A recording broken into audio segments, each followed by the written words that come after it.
मिठाई ही खानी है जीवन में, और मीठा खाने का एक नियम है, 1 किलो मिठाई मतलब 10 किलोमीटर की दौड़, और कल दौड़े ही नहीं तो वो सारा मीठा जो कन्वर्ट ही नहीं हो पाया। तो आज चला है 12 बजे कंपनी गार्डन, तो हमें 2 सीन पैरेलल चल रही थी। एक सीन क्या थी, एक लड़का था 13-14 साल का, खुदाई कर रहा था फावड़ा लेकर और पसीना बह रहा था उसके ठीक सामने एक जोड़ा बैठा हुआ था उसी उम्र का,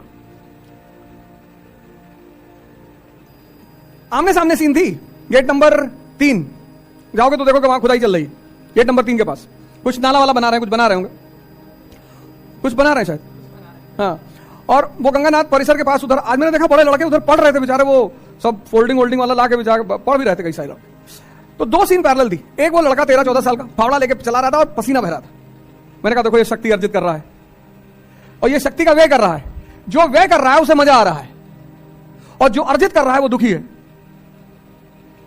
जबकि खुशी किसको होना चाहिए, जो अर्जित कर रहा है। तो 13-14 साल का लड़का फावड़ा चला रहा, पसीना बह रहा, शक्ति पैदा हो रही है। जहां जहां तुम्हारी शक्ति पैदा हो रही है तुम वहां निराश हो जा रहे हो। जैसे पढ़ाई कर रहे हो निराशा में, तुम पढ़ाई कर रहे हो निराशा में, तुम करो साहब हमको पढ़ने का मन नहीं है, तब करोगे क्या? किस किस चीज का मन है बताओ, लिखो एक कागज में किस चीज का मन है। तुमको अपने ऊपर हंसी आएगी। मन के पास एक हथियार है आदमी को बर्बाद करने का। उस हथियार का नाम क्या है? बहुत प्यारा हथियार है मन के पास व्यक्ति को बर्बाद करने का। उस हथियार का नाम क्या है? चिंतन तो बड़ी अच्छी चीज है यार। मन के पास एक बड़ा प्यारा हथियार है, और जिस दिन तुमने उस हथियार को अपने हाथ में लेकर पलटवार कर दिया, मन खत्म। टालना, कल पर टालना। हाँ सुन लिए। ये मन का हथियार है। इसे कहो योग करना है, कहेगा कल। इसे कहो ध्यान करना है, कहेगा कल। इसे कहो पढ़ना है, कहेगा कल। ये नहीं कहता नहीं करेंगे, नहीं करे तो पकड़ में आ जाए। तुम इसकी देखो शातिर बना, ये कहता ही नहीं कि नहीं करना है, कहता करेंगे कल, और कल आता नहीं। जिस कल का तुम इंतजार कर रहे थे वो आज है। तो दुनिया में सबसे बड़ा स्कैम है कल। इसे कहो पार्टी करना है आज, शादी अभी। कुछ चीजों के लिए तुरंत तैयार है, तुरंत, बस अभी करा दो भैया। अगर तुमने इस चीज को रिवर्स कर दिया कि आज पढ़ेंगे कल पार्टी करेंगे, जैसे ये तुमको कल पे टलवाता है ना, तो जिन चीजों को ये तुमको कल पे टाल रहा है तुम उससे कहते हो कि नहीं आज पढ़ ले 4 घंटा, और इसको तुम छोटे छोटे टारगेट दिया करो। इसकी एक और दूसरी कमी ना बन, ये बड़ा टारगेट बनाता है। कहता कल जो है सुबह 8 बजे से 12 तो कम है, कहेगा सुबह 8 बजे से 7-8 बजे रात तक तो खींच देंगे, पढ़ेंगे नहीं, खींच देंगे। और इतना तुम्हें अंदर से उत्साहित रखेगा कि कल सब तुम्हारा खत्म करवा देगा। और जो सुबह 8 बजे का कहेगा बारिश हो रही, गेहूं फसल खराब हो गई, किसान बेचारे परेशान है। तुम्हारा भोजन बहुत संतुलित होना चाहिए, भोजन पर बड़ी निगाह रखनी चाहिए, धर्म का पालन करना चाहिए। हमारी माता जी कहती हैं कि जब तुम्हारे मैं वीडियो देखती हूं तो मुझको बहुत हंसी आती है। बचपन से देखा है ना, लेकिन आज वो चीजें इतना काम आ रही हैं, इतनी कोई डरा नहीं पा रहा है। इतना कांड कर भाई, टीचर डॉक्टर वकील, इन तीनों में से तीनों का क्या बिगाड़ दो? मानसिक संतुलन खत्म। मैं भैया परसों शाम को बैठा था, एक साहब का फोन आया, अरे बोले गजब हो गया। मैंने कहा वर्ल्ड वॉर शुरू कर रहे, हमेशा मजाक के मूड में रहते हो। अरे मैंने कहा क्या हुआ? अरे बोले तुम्हारा फेसबुक पेज है। मैंने कहा मेरा तो 10-20 हजार है। एक पेज पे गंदी तस्वीरें लगी हैं। गंदी तस्वीरें? मैं सोचा गोबर का तस्वीर डाल दी होंगे साले, वही गंदी हुआ। मैंने कहा लिंक भेजा तो देखा नग्न तस्वीरें थी उसमें। मैंने कहा तुम गलत बोले, नग्न तस्वीरें हैं। अरे गंदी नहीं है? मार देंगे मुक्का के, मारे हाहाकार मचा। अरे कितनी बेइज्जती हो रही। मैं कौन सा मुगल फैमिली से हूं कि मेरी इज्जत है? इज्जत भिखमंगों की होती है, गरीबों की। गरीब आदमी क्या कहता है? भैया पैसा नहीं कमाएं लेकिन इज्जत बहुत कमाएं। लुंगी के नीचे कच्छा नहीं पहने हो। कभी जिंदगी में फालतू चीजों के चक्कर में मत पड़ना। अगर तुम जीवन में फालतू की चीजों के चक्कर में पड़े तो तुम गए, तुमको समाज उलझा देगा, तुमको समाज उलझा देगा। मेरी शादी थी यहीं इलाहाबाद में हुई, ससुराल में यही है, इसीलिए यहां टिके रहने का बताया, पर मैं जाता नहीं कभी।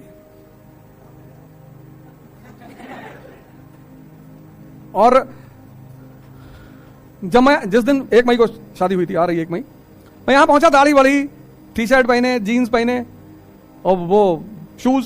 तुम्हारे एक सीनियर थे, कहीं भैया तुम्हारी शादी है आज। हमने कहा तो, अरे बोले दाढ़ी वाड़ी तो बढ़वा लो यार। अरे मैंने कहा सर कैसी बातें कर रहे हो, दाढ़ी से शादी होगी? तो यही एक दुकान है आगे, जो खादी आश्रम वाली लाइन नहीं है, सिविल लाइंस में उस तरफ मेन मार्केट जो है सुभाष चौराहा वाली, वहीं पे एक आरिफ भाई दुकान है। तो वो बेचारे उनको बुलाए, कहे पागल वागल हो, बेइज्जती हो जाएगी। कोई बेइज्जती नहीं होगी, मिडिल क्लास की कोई बेइज्जती नहीं होती, तुम चिंता मत किया करो। ये जो शाही वर्ग है ना, ये हम लोग को 2-3 बातों पे डराता है, कहता तुम्हारी इज्जत चली जाएगी, गई है ही नहीं। ये तुमको इन सब चीजों से बांध लेगा, डराएगा तुमको, जेल चले जाओगे। हाँ तो इतने राजनेता जेल गए, किसी की इज्जत गई? मनीष सिसोदिया अंदर, राहुल गांधी जी जाने की तैयारी कर रहे हैं, कह रहे जमानत नहीं ले रहे हैं, जमानत ही नहीं ले रहे हैं। पार्टी परेशान है कि भैया जमानत तो ले, हाई कोर्ट में अपील करो, कहा अपील ही नहीं करेंगे। चुनाव आ गया, वो राहुल जी जेल चले आएंगे, उनकी बहन घूमेगी देश भर में, मेरे भाई को बंद कर दिया। लालू जी इतने दिन अंदर रहे, और हमारे श्रद्धेय भगवान कृष्ण पैदे भाई हुए। ये सब टेंशन मत दिया करो फालतू का। देखो हमारे गांव में, हमारे घरों में, कभी कभी हमारे परिवारों में तुम देखो पैसा नहीं है, लेकिन इस फालतू की चीज के लिए लोग ब्याज पे पैसा लेके काम करते हैं। सबने देखा होगा, कोई ऐसा थोड़ी मैंने देखा है, सबने देखा होगा। हाँ बिटिया बड़ी वाली जब हुई तो माता जी ने कहा मुंडन करना पड़ेगा, करवा लो, कम से कम 500 आदमी खाने आएंगे। मैंने कहा गांव लूटने जाना है, 500 आदमी खाने, 2-4 लोगों को खिला दो। अरे भैया जवार के लोग, अबे भाड़ में गए जवार के लोग, हाँ पैसा नहीं है, गोली खरीदने का पैसा नहीं, तुम जो है 500 लोगों खड़ा कर दो, डाका डालने, फिर तुम बदतमीजी वाली बातें कर रहे हो। अरे तो कहां से दें तुमको पैसा? उन्होंने कहा फालतू की कोई नाटकबाजी घर में नहीं होगी, मुंडन कराइए और 2-4-5 लोग जो है उनको भोजन कराइए और खत्म।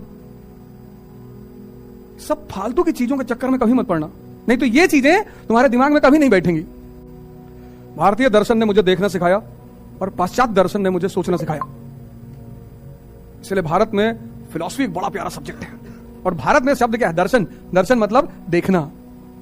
तुम्हारे पिता ने जब तुम इतने बड़े थे, तुम्हारा पेशाब साफ किया, तुम्हारी पॉटी साफ की, तुमको अपने हाथ से खाना खिलाया, तुमको अपने कंधे बिठा घुमाया। अब हो सकता है तुम्हारी विचारधारा उनसे ना मिलती हो सकता है, चलो ठीक है, अभी नहीं मिल रही है, लेकिन उस पुराने जो कर्ज का ब्याज चल रहा है उसको भूल जाओगे? अगर 6 साल की उम्र में तुमको चाय की दुकान पे भेज दिया होता तो खत्म हो गए होते।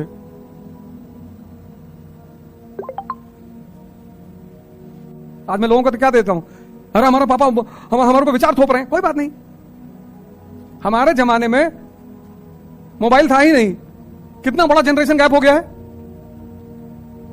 भाई। तुम्हारा भी पिता हमारी उम्र से ज्यादा थोड़े होंगे, हमारी उम्र के ही होंगे। और हम पहली बार जो मोबाइल खरीदे 5110, वो 50 किलो का मोबाइल लिया था, इतना बड़ा मोबाइल था 5110 नोकिया का। वो मारने में ज्यादा काम आता था, मार दी किसी सर